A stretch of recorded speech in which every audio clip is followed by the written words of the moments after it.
All right, guys, welcome back and bear down. Sorry, this video took a little longer than I anticipated for it to get out. I was starting to put too much work into it. Had to scale it back a little bit, and we'll review some of the players later as we get farther along into the end of the Senior Bowl, into the Combine, into things like that.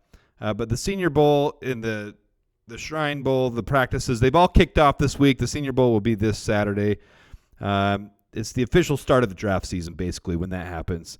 And we know from last year that it's a very impactful time for the Bears to be able to scout some of these players. With Luke Getsy being able to be involved with that, and Ryan Poles right down there. They rub shoulders with these guys. They get a chance to talk to them. Basically, these players are auditioning, and some of the biggest names at these bowls. So the Bears will have several assistant coaches coaching different positions at the Senior Bowl. New quarterback coach, Kerry Joseph. He's coaching the quarterbacks for the American team. Tight end coach Jim Dre coaching the offensive line for the national team. Assistant defensive line coach Justin Hines is coaching the defensive line for the American team. And assistant Kenny Norton III is coaching the defensive backs for the American team. And just as a recap of last year, we did find several of our players that we drafted and even undrafted free agent Tyson Bagent were participants in the Senior Bowl. So Darnell Wright, who was our first overall pick, was a big standout at last year's Senior Bowl. Tyreek Stevenson, who we drafted in the second round. Zach Pickens, who we drafted in the third round. And then Roschon Johnson, who we picked with our fourth-round pick.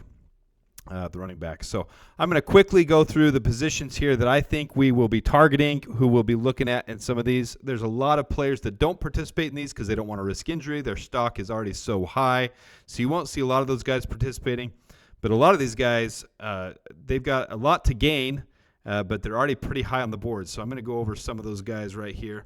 Let's start off with the big names. Talise Fuaga, offensive tackle from Oregon State. Bo Nix, quarterback from Oregon.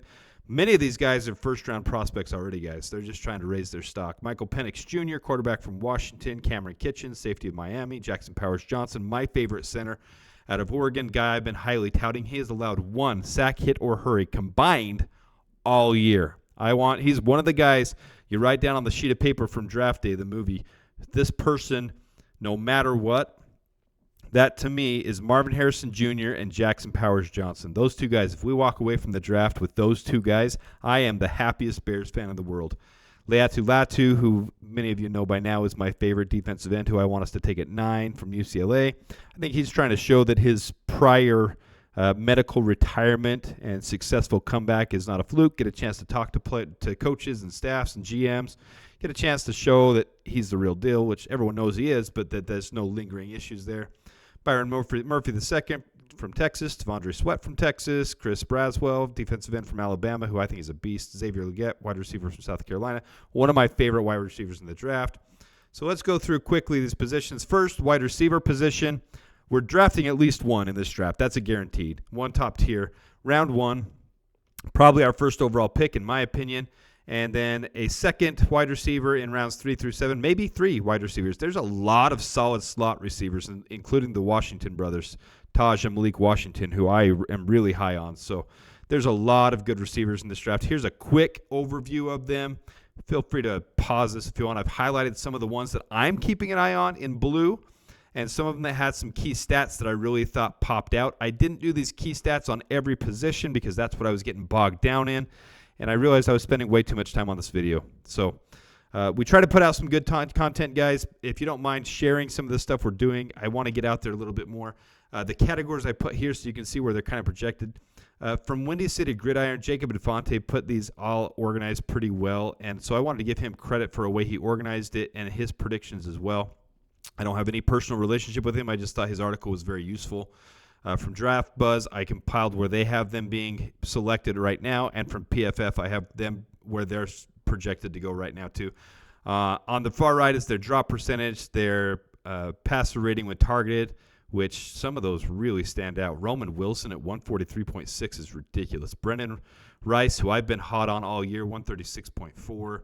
Lad McConkey, who's already been showing out at the Shrine Bowl practices. There's reasons for that. Drop percentages, some of these guys just insane. Anais Smith, Texas A&M, 1.9. And when you see him from Texas A&M putting those numbers, that actually looks really good. And the other key one, contested catches percent. I like those high numbers on contested catches. Shows a lot about those players. So some things to look over there. We're going to move through these. The next important position is centers and guards. At least one center will be drafted in this draft, no matter what, and at least one guard, both in the second and third round range, in my opinion. I'm not going to be shocked with how well Jackson Powers-Johnson is playing if he gets some attention, maybe even from someone like the Eagles, who just lost their center to retirement, Jason Kelce. Pick him up at 24, 25. Who knows? I mean, it's not impossible with how he's playing, and he's had one singular sack hit hurry all year at a ridiculous mark, 0.002%. Nobody does that. Absolutely. It's insane. And when people start figuring that out, I think there's a good shot. He has high second-round value. My hope is we can trade with Washington or New England and get that 33rd or 34th overall pick. Third would be 34th and 35th, and get him right there. That would be my dream. Or if we can grab Xavier. Anyways, there's so many draft things we can talk about, but here's some of the guys from that. Here's our interior offensive linemen, again, where they're projected to go, and then the sack hit hurry percentage allowed, and that .02 is just unheard of. Some others that kind of surprised me, Charles Turner III from LSU, someone to keep an eye on. Tanner Bortnoli from Wisconsin. Some of those I put in red because they're a little alarming how high they were, especially Ladarius Henderson from Michigan, 10.8%. 1 out of every 10 plays he's allowing a sack, hit, or hurry. I didn't realize that. So digging into some of these is kind of interesting, but Jackson Powers-Johnson and Zach Frazier have been openly some of my favorite all year. You guys have known that. So some of the guys I'm keeping an eye on, paying attention to. Next are tackles. We'll pick at least one tackle in this draft, which, as you see how many things we need, guys, and how many things we're going to be drafting, it just makes sense that we're going to trade down and get some more draft capital at some point. We have some high draft capital. So for Poles to be able to take that and turn it into, multiply into more, it just makes sense. So here's some of the guys that I'm keeping an eye on. Those sack hit hurry percent. You see Patrick Paul there. I've had him in many of my mock drafts in round 2, going higher than 50 and 54. Because of that reason alone, he's just a dude. He's a dude. He's very solid. He's a bookend that you want. So I can see him competing with Braxton, even beating Braxton out, and then having a solid rotational tackle that we can bring in. So there's some guys to keep an eye on. Even Ethan Driscoll at the bottom is making some attention. There's some good guys here. Roger Rosengarten, I think he's better than a 6th, 7th rounder. He's starting to climb boards already. He's got a good base. So anyways, there's some guys to keep attention to here. I didn't highlight any of the top ones, not just because the sack hit hurries, but because I don't see us taking a tackle in the first round out of these guys. If we take a tackle in the first round, it's going to be because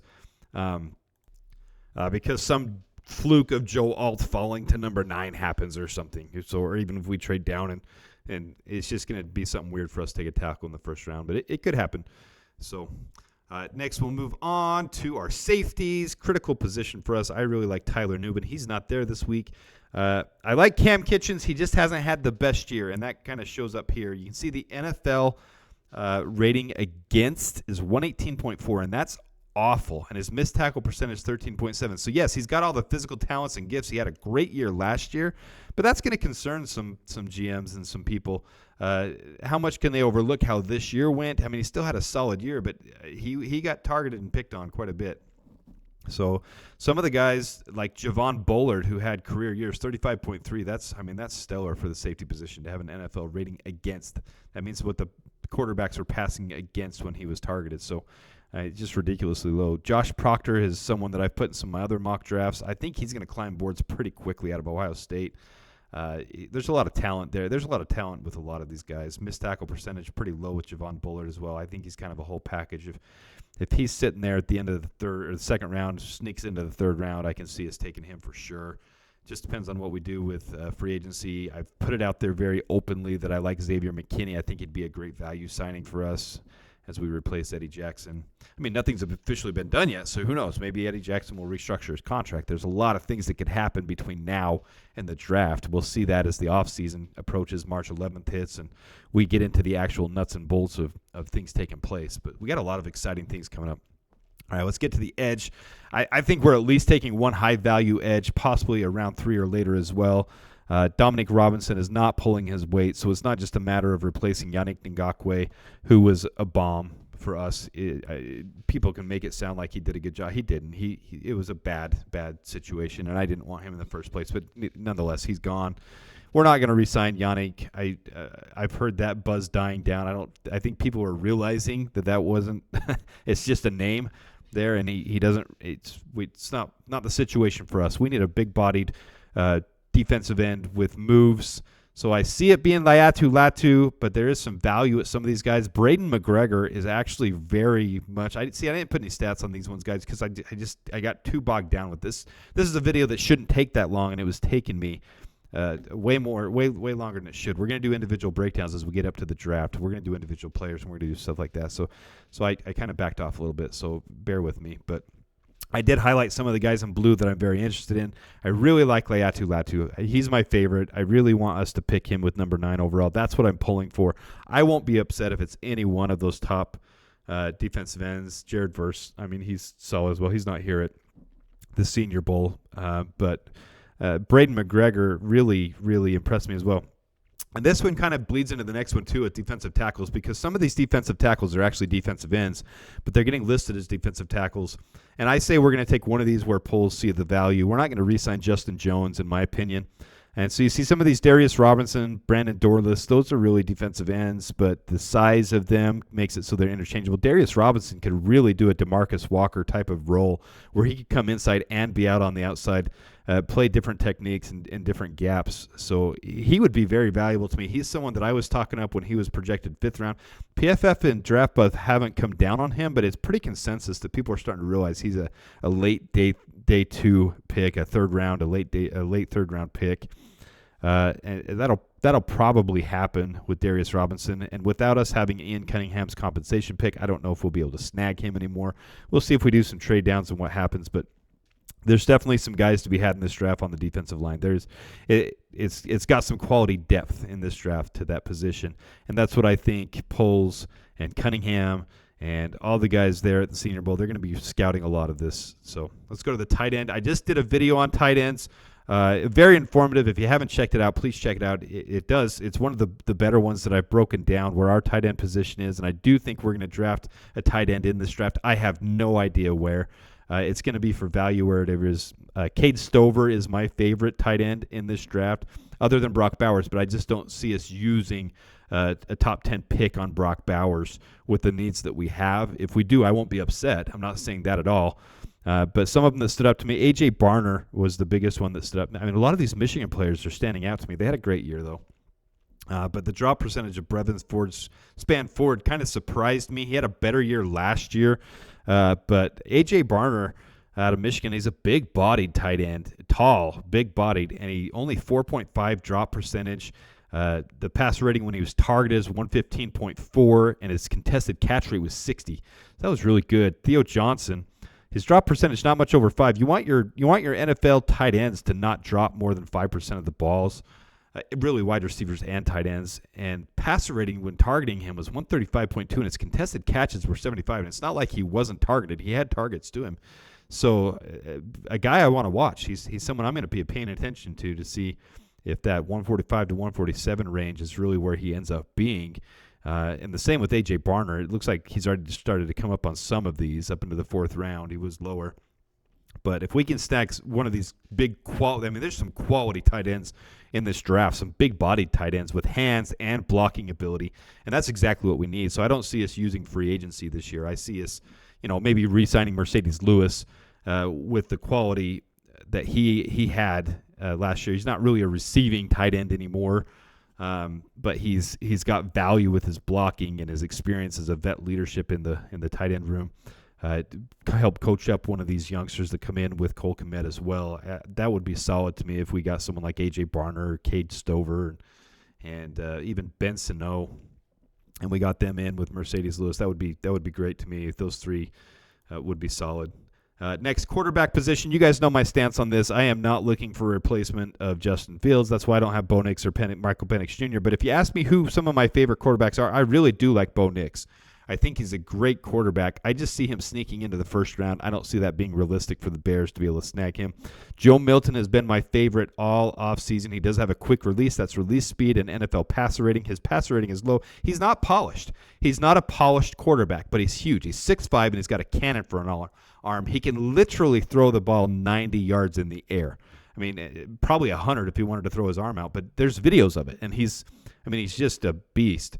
And he's a dual threat quarterback, and I think with the right quarterback coaching, which we have, that he could be polished into a quality backup with the potential to have some starter ability. I mean, he's got all the physical attributes, and he's got a cannon of an arm. It's just whether someone can coach him up, because he isn't polished.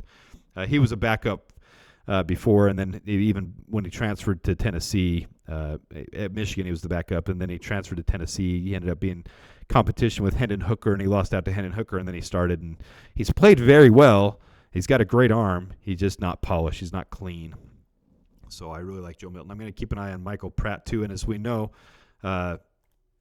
Kerry Joseph is coaching the quarterbacks on the American team, and that's going to be Michael Pratt, Joe Milton III, Spencer Rattler, and Carter Bradley. So he's going to get an up-close, very intimate look at these guys, and I think that could bode well to really lock in that Joe Milton or Michael Pratt pick.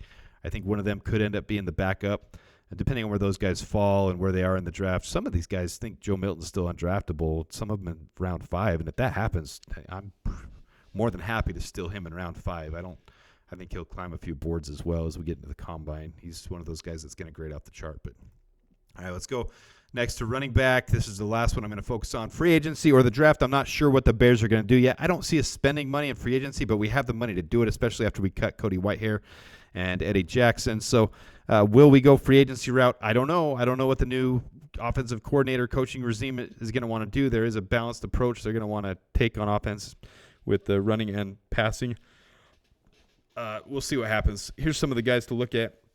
I didn't really highlight any of them because I haven't really dove too much into them. I really like Marshawn Lloyd and Ray Davis pre-season. Jalen Wright, I saw some highlights into the season, so I haven't gone too deep into these guys. But these are the guys participating in the Senior Bowl. So there's an overview of all the different positions. Go back and scroll through those if you want to look at some of those. But that's our Reese's Senior Bowl preview. It's going to be fun to watch. If there's one thing you want to watch as far as a game this offseason, I wish I could be down to the practices. This is such an exciting time. This isn't my full-time gig yet, guys. I'm still doing my other jobs, and I still got other stuff going on. I'd like to make this a full-time gig, so there's a plug. If you don't mind sharing this, if you don't mind liking it, subscribing. If you haven't by now, please do so. I am passionate about this. I really enjoy it. I would like to do it more.